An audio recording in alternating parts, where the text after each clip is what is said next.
Okay, we'll be starting in about 1 minute. Thanks to the early birds for joining. Yes, you are all on mute.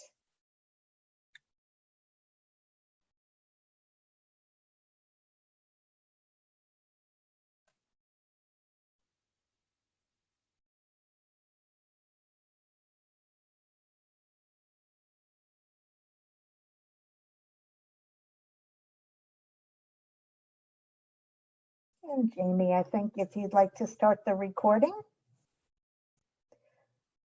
This webinar is being recorded and will be archived and posted. And thankfully, we anticipate now archives being posted within a week or 10 days at the latest of their actual occurrence. So welcome everybody to our DemoLoan Community of Practice webinar on mobile device management. And we'll be looking at whether it is a daydream or a nightmare. Luckily, we've got a couple of great presenters with us in alphabetical order. We have Stacy Driscoll from AT in New Hampshire. We have Kim Moshe, who's currently with ATAP and the AT3 Center, and she'll be talking about her experiences up until the end of December when she was with Minnesota Star.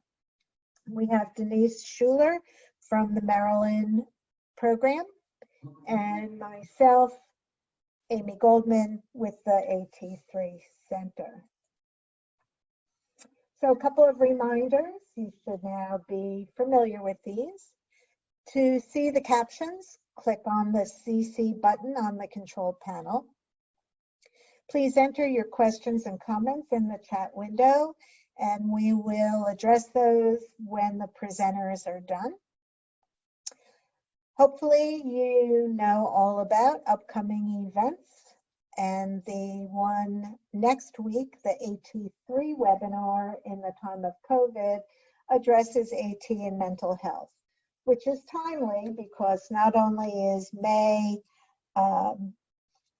Americans, seniors, I forget the right terminology, month, but it is a mental health month.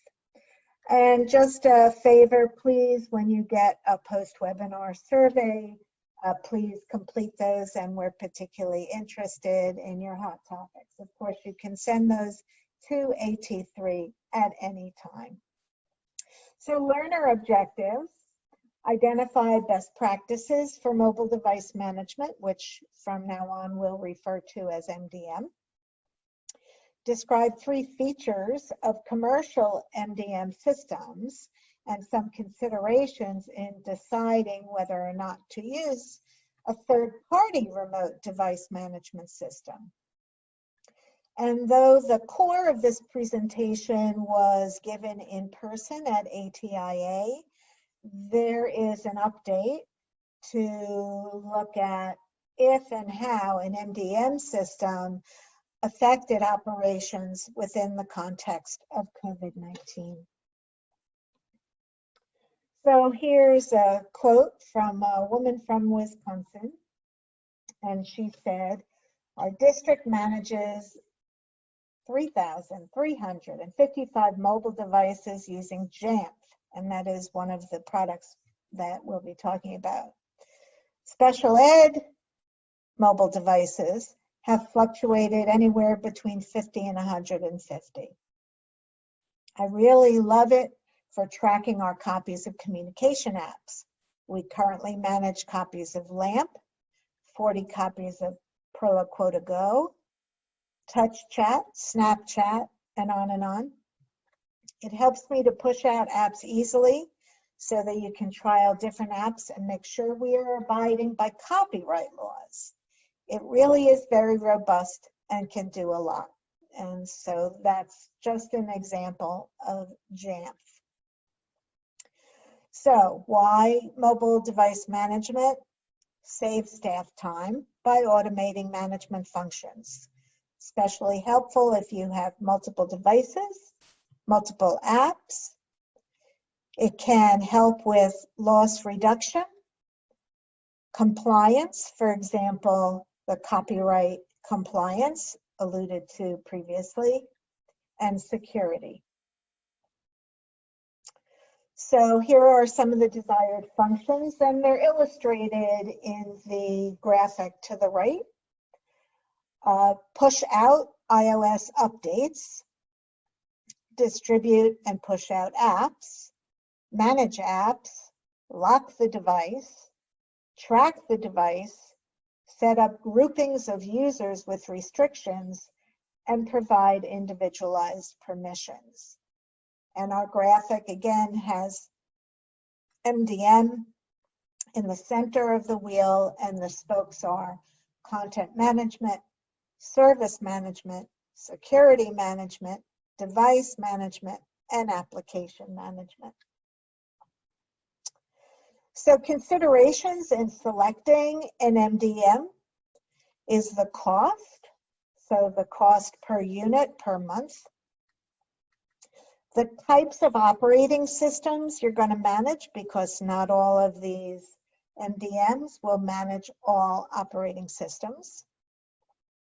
The type of device managed, so is it tablets, is it phones, is it laptops? Minimum, maximum number of devices that can be managed and the number of users. How easy is it to use? Can you try it out? We all know the value of free trials.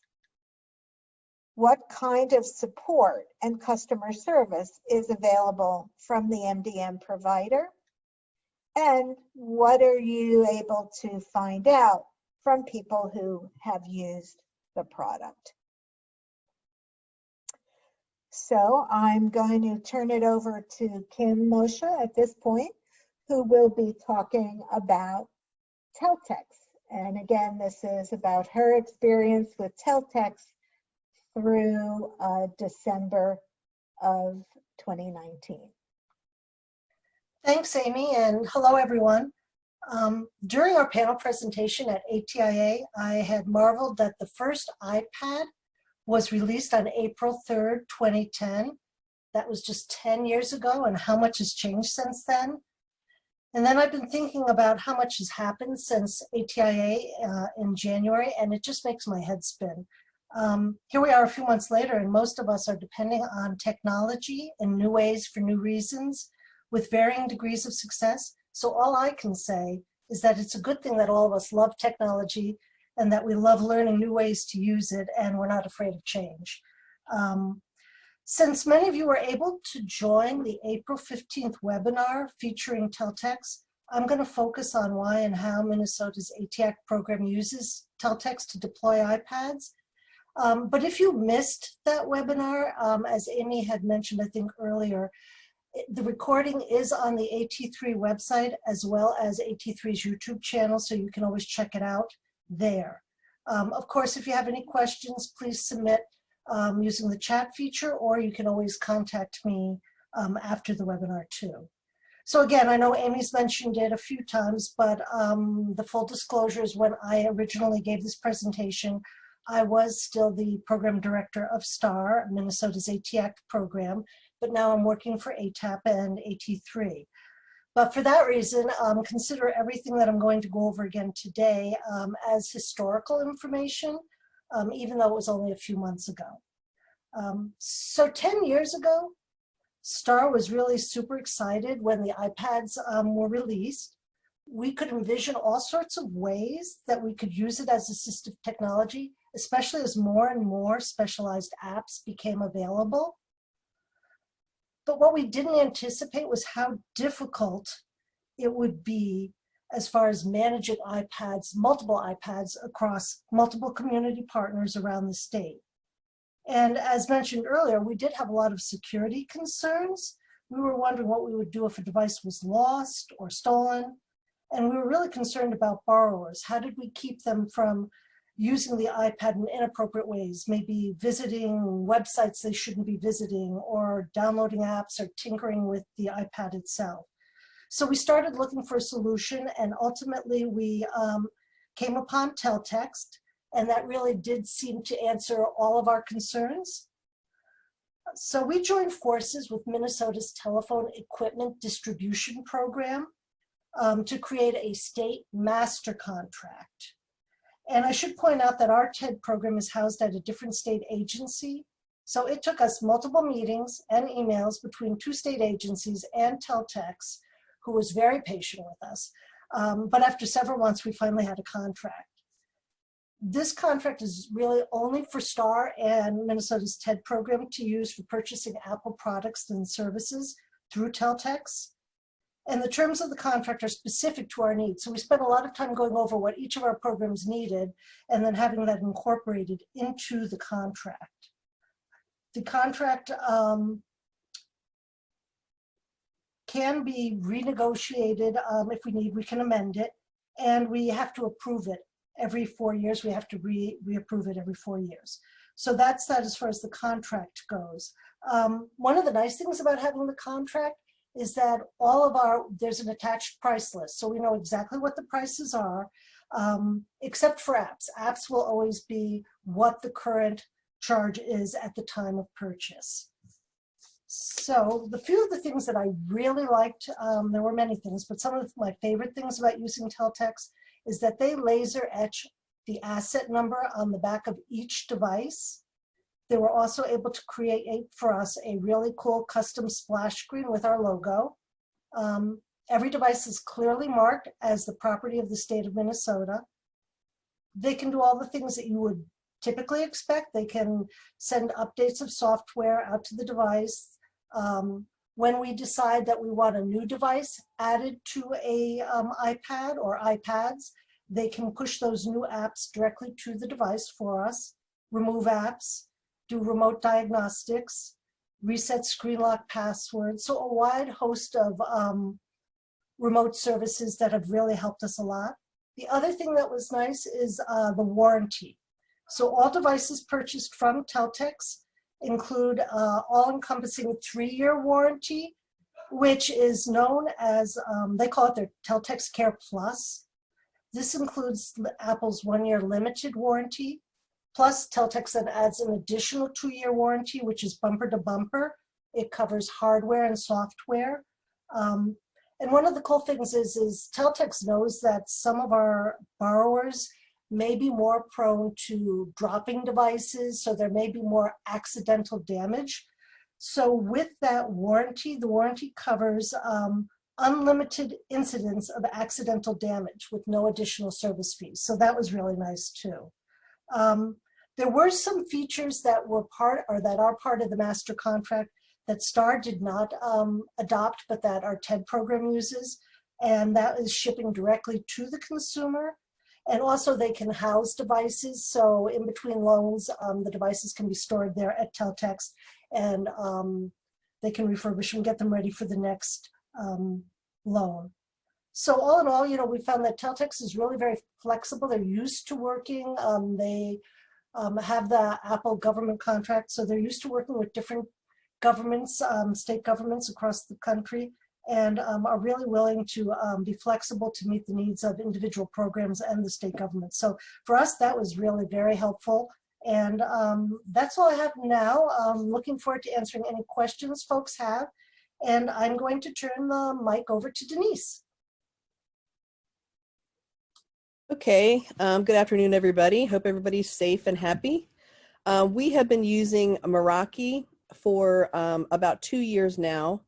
The reason why we chose this is because we had a freebie for 3 years of under 20 licenses. So basically we have a main AT demo and loan library in Baltimore and 2 subcontracted locations. One is in Southern Maryland, one is on the Eastern Shore. And we need to keep track of all of those devices, including the iPod touches and then all sides of iPads as well. So we've got the regular size, the mini, and the Pro. Again, we've got that free 3-year license for up to 20 devices, and that's all we have right now as far as what we're deploying. We didn't have a lot of expectations, honestly. It was just really the first time we tried an MDM. And so far that system is working. And as I mentioned in January, that we would need more training or a deeper dive to utilize more features. But I am going to show you that in just a minute. Can you go to the next slide, Amy? So advantages and disadvantages, it's pretty easy to add the devices. You can either go on your main desktop, which I have on a Mac, but you can run it on a PC as well and add them, or you can just use a QR code for the devices and then it zaps it on there automatically, which is pretty nice, pretty easy. It zaps all the information that's there, serial number and so forth. Again, as I mentioned, it's free for 3 years for up to 20 devices. So if you have more than that, you're going to need more. But it's a nice be able to try it out, even if you don't want to use the full 3 years.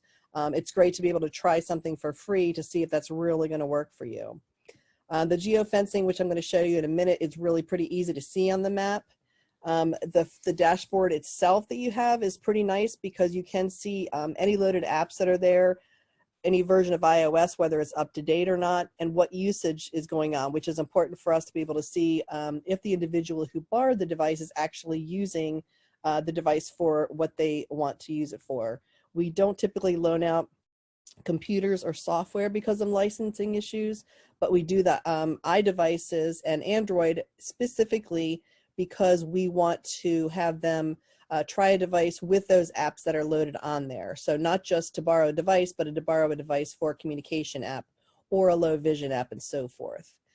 So we're able to see that usage of that. You can clear the passcode, wipe it totally remotely, ability to lock it. So if it does get supposedly lost by somebody, we can then do that remotely. The pricing has not been stable. For a while there was a good free ability to get there. Now they've changed that. They do have this still the free year for 20 devices, but they've changed the way the pricing is. As of today, it's about $40 per year per device, which works out to be a little more than about $333 a month per device. So if you only have a few devices, it's pretty reasonable. If it's a lot more, then of course the pricing goes up. It is a lot more involved to manage the apps. And their information is down there that you can go to try the trial. What I've been looking into lately after looking at what Kim and Stacy both showed us with our telecommunications program, which is the Maryland Accessible Telecommunications, it also is working with teletext. But part of the issue there is it is a little bit pricier and it's totally out of our hands. And I don't think that that's what we really want for our library devices. So we'd like to have a little bit more control over that. I have contacted Fleetsmith recently, which is one that's on the top of MDM systems that are listed. What I've found with them is that one of the biggest issues for us is we have a Apple ID for Maryland TAP. Everything we have downloaded is under that Apple ID and that email. For Fleetsmith, you'd have to have a specific email for every single device that goes out, because they're more user-based than device-based. So for us, that's probably not going to be an option, but they also have under 10 devices, a free way to actually be able to use their system. They are more robust. If you then pay for their system, they have a lot more that you can do with it. So we'll have to, I'll look into that a little bit further, but as far as that's concerned, I don't know that we want to have 20 different emails out there.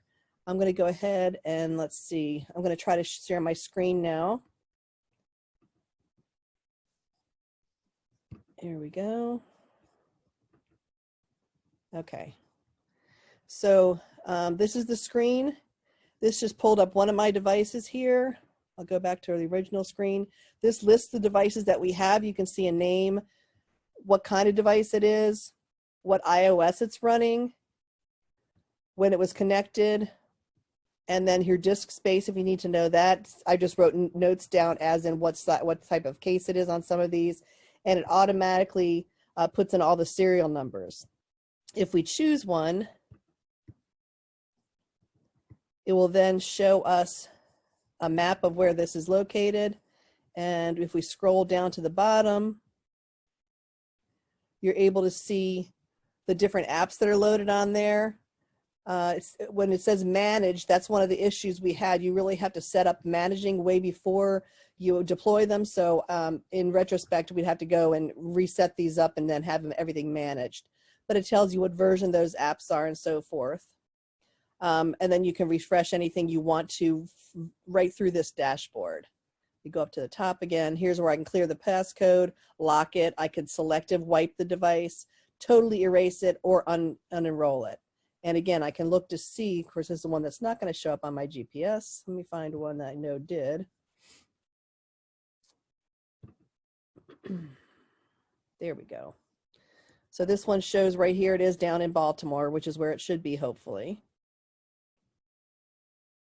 Let me pop back up here to stop share. Okay, Amy, you can go back to yours again.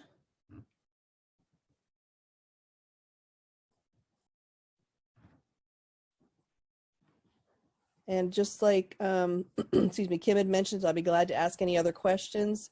The information is there on the slide that shows if you would like to get information on that free trial, or my contact information if you have any questions about that later. And I'm going to turn it over to Stacy.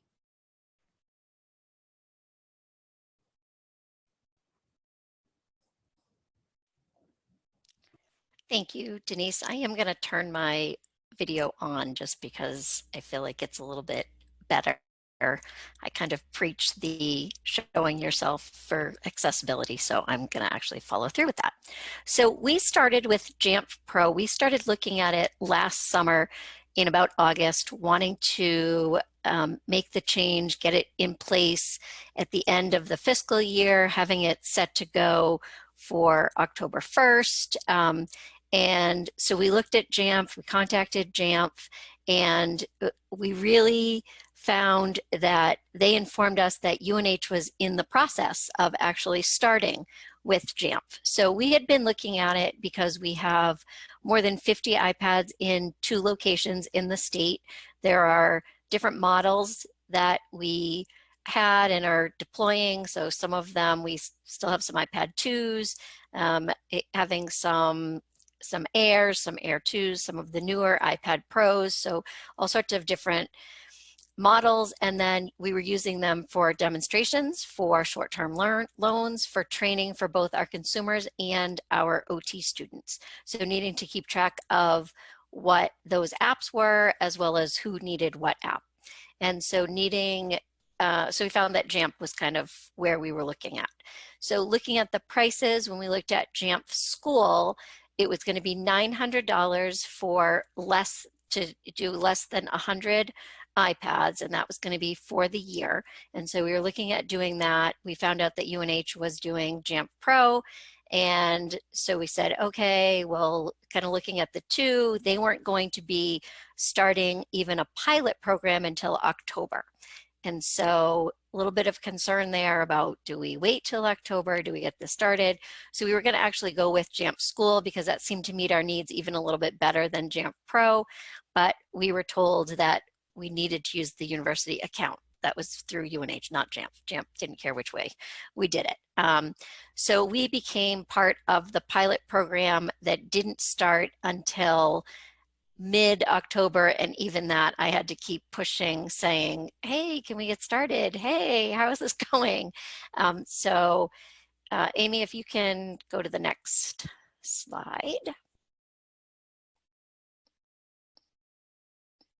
All right, so we kind of started ahead of time knowing that we could start. We set up our Apple School Manager account. We set up an Apple Configurator 2 account. And when listening to Denise, it's important to know that although Jamf and Apple School Manager will work on either a Mac or a PC, Apple Configurator 2 is a Mac app itself. So you do need a Mac in order to be able to use Apple Configurator. Now, if all of our devices were brand new, we wouldn't need to even use Apple Configurator, but because we had these 50 devices already, we needed to reconfigure them, and we needed to plug them in, put them through Apple Configurator 2, and then push them into Jamf. So if we had a brand new device, it would just be able to go into Jamf without any problem. So setup was a little trickier than anticipated. There were a lot of things we wanted to do that needed to be done through Apple Configurator 2. So some of the iPads, I think I set up 3 times in the end. So wanted to do it without Configurator 2, figured out, well, in order to do that, you need to use Apple Configurator 2, and then figuring out in order to get your apps to be managed. So Denise was showing that those apps were not managed. So I had to go back in and set some things up a little bit differently so that those could actually be managed. So Jamf really has done everything that we want it to do. So setup was a little tricky because because I was learning it on my own. And so luckily the IT person that the university has who is in charge of Jamf is actually the former IT person for the Institute on Disability. So I actually used to share a cube with him. So we're kind of tight, and I was able to say, hey, I need your help on this. So in the end, I ended up learning it and ended up teaching him as far as the iPads, because they're using it for all of the Macs, every Apple device they're using Jamf for. It will only push out to Apple devices, not Android. So that is another thing that's important to know. And then also looking, and I'm going to give you a little bit of a demo, when you're trying to take apps off of a device, you need to do it individually. So that can be a little bit tricky. I said that we went, and then I have since January when we did this the first time, I've learned about smart device groups and configuration profiles. So I'm going to show you a little bit about that as well, and that has really helped to be able to set up a group. So our apps that are used with the OT students, I have set those up all to be the same. So I just needed to set up one, and then I can push it to all of those devices. And then if I, for some reason, maybe we're shorthanded on something, I may pull one of those iPads back for somebody else, and I can just clear those apps off of it fairly quickly. Amy, can I have the next slide? All right, so our advantages and disadvantages, I've talked about a few of these.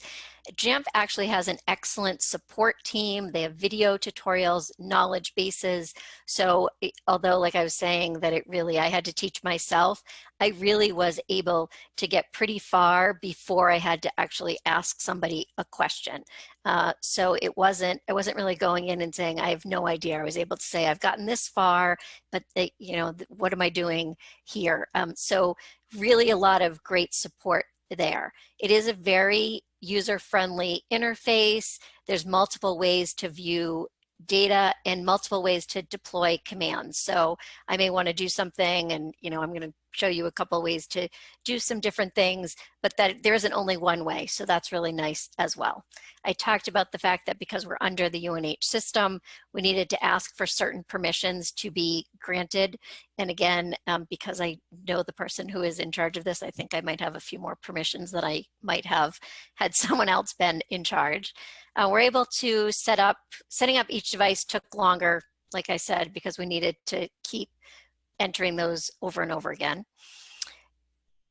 Because these were older devices, I actually needed to physically touch each device in order to get it set up. Once it is set up, I don't need to touch it again. So I'm out of the Concord office, we have a Durham office, any of those iPads, I can do whatever I need with those now that they're set up without actually touching those at all. I actually had a work study student help me to set these up, and I was able to give her permission that didn't give her the ultimate control. It just gave her that little bit of setting them up, and that really worked well for us. And like I said, I've been able to teach our IT department about managing the iPads. I actually, when we were setting this webinar up again, I did reach out to him and say, is there anything new that you've learned since the last time we met? And he said, no, there wasn't, but with all of COVID, there is actually an overflow area at UNH. And so one of the nurses at the area hospital who has some of the iPads through the university needed some apps set up. And so he said what would have taken him a full morning, would have had to use PPE, go into the office, get all of these iPads set up for this person in order for them to have what they needed. It took him 10 minutes from his house to just be able to push everything out, and then that nurse and had everything that they needed on those. I think there were 5 iPads. So that was really exciting to hear that advantage to JAMP, and that it really can, once it's all set up, it is very quick for us to get anything done. And then also that it only manages iOS devices. It will not manage iPad 2s. So we have some iPad 2s that we haven't been able to push apps out to. And I do feel like I have very limited IT knowledge, but I feel like I had to have a little bit in order to understand what it was that that I was doing in setting these up. So if you can give me control, Amy, please, I'm gonna share my screen. All right. So this is what you get when you sign into JAMP Pro. You can see that very similar to Meraki on this left-hand side. This has all of the different users. You can put computers, devices. So I am signed into my AT&H account, and so these are all of our devices. So I can search our inventory and see all of the iPads that we have. And you can see that they are supervised. That was one of the things I needed to go back. I didn't have them supervised. You can see the information about what they actually are, what version they're running. Device location has been something that we are not able to geofence where it is. We're only actually able to send a message saying that it could be wiped and asking them to call a phone number in order to locate it, and then we have the ability to wipe it. So I don't really love that, but that is one of the things that we found is we can't do the geofencing with it.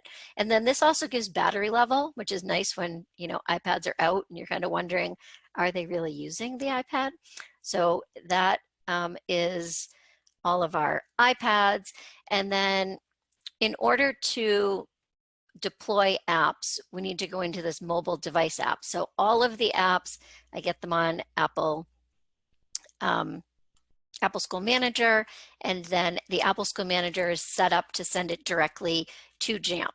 So they come in directly to JAMP. Takes a little bit of time. So I will admit that there have been a few times where I've either deployed an app or I've purchased an app and it didn't just appear instantly.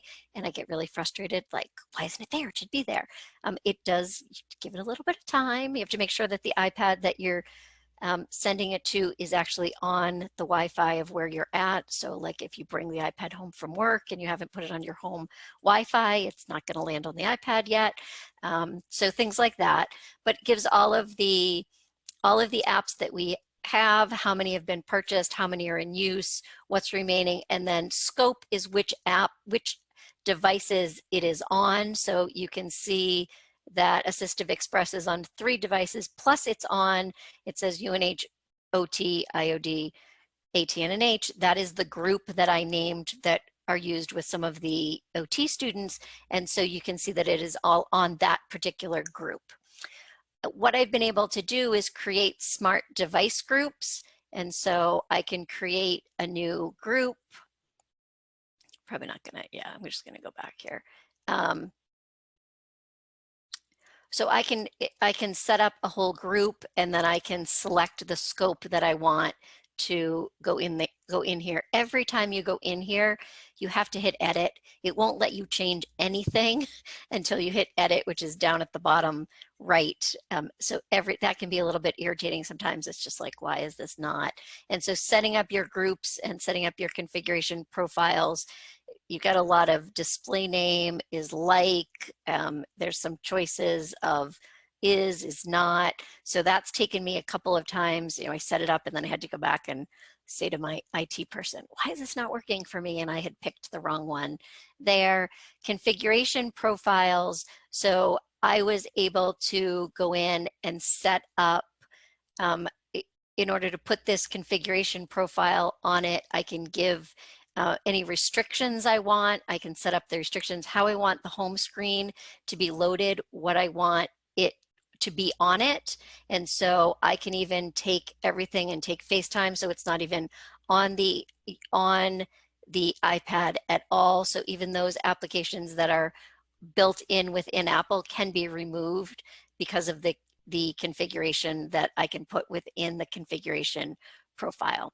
So we've really been able to control a lot with COVID. I've kind of backed off on what control of the iPads that I'm sending out. So I am still sending out iPads. I'm not bringing any back in. And I've also had people that, you know, they have an iPad. Oh, well, can I have this app added to it? Well, you know, I can be working on something else and stop for a second and go in here and just quickly add that app to the particular device. So let me just go in here and show you. This is the last thing I will show you. So let's go and add, oh, we'll add Be My Eyes. So I can click on the particular app. Like I said, I need to go to edit. I have set up this general information, so automatically install it, make it managed. So I've clicked off what it is that I need within here. The managed distribution, it actually has to have this token, I think is what it's called, in order to be able to be in Jamf and then be sent out. So if that isn't clicked off correctly, that has also stopped us from getting particular apps to go out there.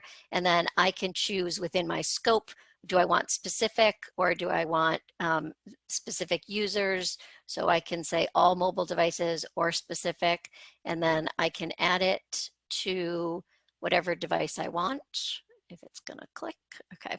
And then all of my devices are here, my mobile device group, so I could push it out to a particular group if I wanted. I actually picked one that I have here. So I just searched 2018-13. I don't know why that 18-13 right here. So we can see it's supervised and I can add it, save, and now that app will be pushed out to that iPad immediately. So usually takes a few minutes, but that is Jamf. So I think, Amy, if you want to take questions, I'm all set.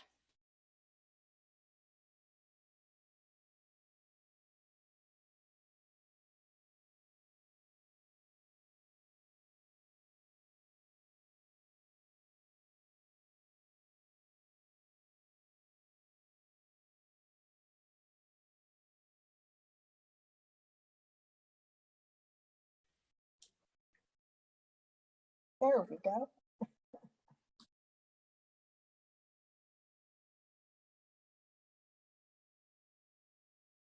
Okay, so are there any questions for our panelists? This is Denise. I see that someone has said universities are a barrier because of their security. At Maryland, even though we're federally funded, we're under a state program. So we also have a lot of different hoops to jump through. So that's why some of these programs won't work for us. And we have the same issues where, in fact, our states now decided we were not allowed to use Zoom anymore at all for anybody. They've canceled all of our accounts for that. So we understand that universities have their own issues, state programs have their own issues as well. We also had a question that came in. This is probably for Stacy. Can you talk a bit more about Apple Configurator 2 process and function? Okay, Apple Configurator 2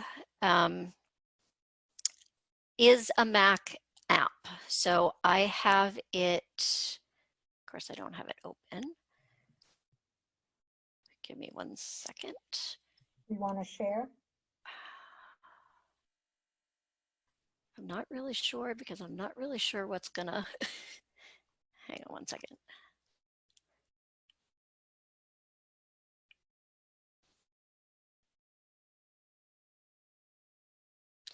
Yeah, if you can let me share, that would be good.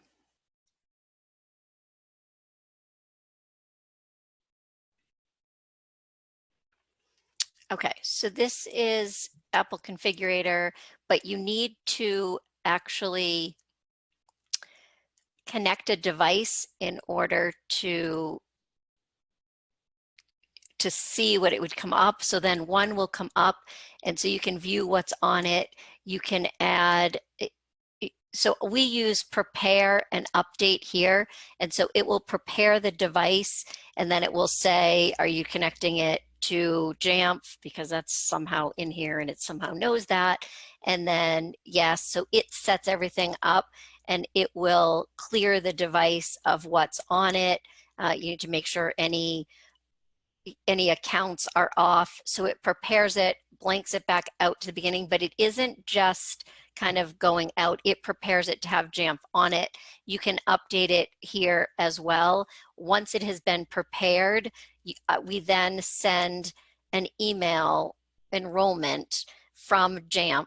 So I then have to go into Safari on the iPad, sign into my email, and then there's a link, and that adds Jamf to kind of that same place where the VPN would be, and then register that.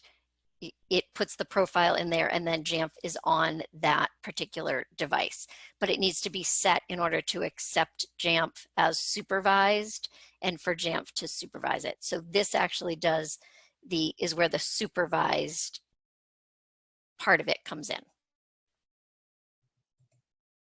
Thank you. We did have a question about accessibility of these systems. Any responses? What do you know about accessibility of, for example, Jamf or Meraki? I don't know for sure the accessibility of Jamf. I know that one state had looked at it and was questioning the accessibility of it, and I don't remember who that was. Yeah, I'm not sure about Meraki either. Certainly, Apple seems to have a pretty good awareness of accessibility, so that'd be a great question, I think, to ask them directly. We had another question about whether volume purchasing is required with Apple in order to use Jamf. It is not required. I can purchase any amount of apps that I want. We have been using the volume discounting, so any of the apps that, if I'm going to buy 10, I'm going to buy 20 because it's going to be the same price. So anything that we see multiple people using, the free ones, I tended to do at least 30 just so that I didn't have to go back in and worry about getting more licenses. So if it was free, it kind of depends on my mood of what number I put in there to download. But we definitely have been using the volume discounts. Great. So we also had a question from Angela, whether anybody has tried HexNode, which will handle multiple platforms, or just in general, putting it out to our audience today. What are you using, or what have you considered using? And I do have a resource slide coming up that will give you some reviews. Anybody using a different product or considered using a different product?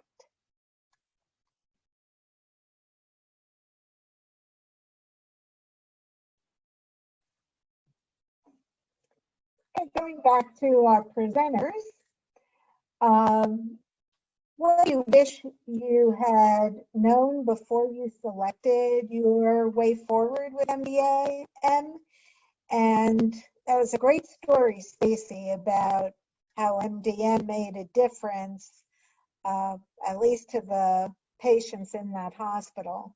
But how might MDM make a difference in your services going forward, particularly as we become increasingly concerned about touching equipment?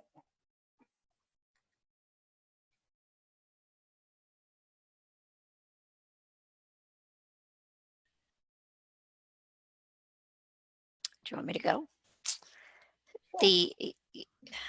It has made it very easy right now to push out apps to anybody who is needing them. I'm not sure what we would have done differently. I think we probably would have gone with Jamf School as opposed to Pro.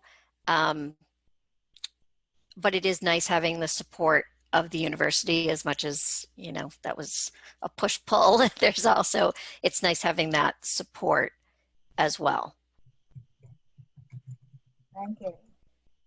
We have definitely, we have worked with MEMA, which is the Maryland Emergency Management Agency, to be able to start pushing out different devices, which we were not doing any kind of loans during the beginning of COVID. Now we are loaning devices only if they're related to COVID. So if someone is at home and needs to be able to either work from home and has a disability and needs a device, or a school issue, or someone in the hospital, we can then deploy those devices. And what is good about this is we can see that geocaching, figure out where they are, and again, be able to push out whatever apps are needed for that individual.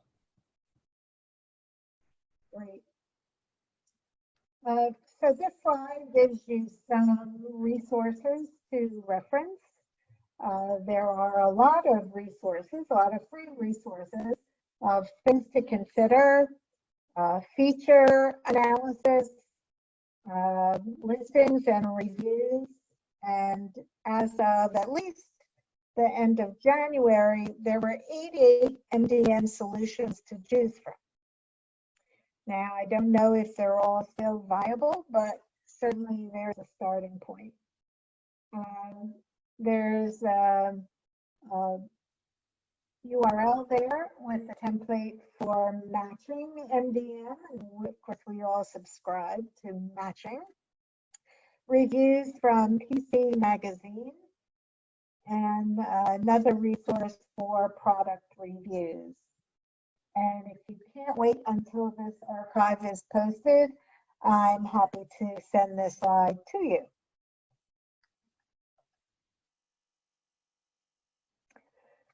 So unless there are other questions, and I don't see any in queue, I want to thank our presenters today. It's a lot of food for thought, particularly as our inventories grow, and particularly if you are a program that is going to benefit from the recent funding available through CARES in collaboration with your ADRC, and you foresee managing many different devices.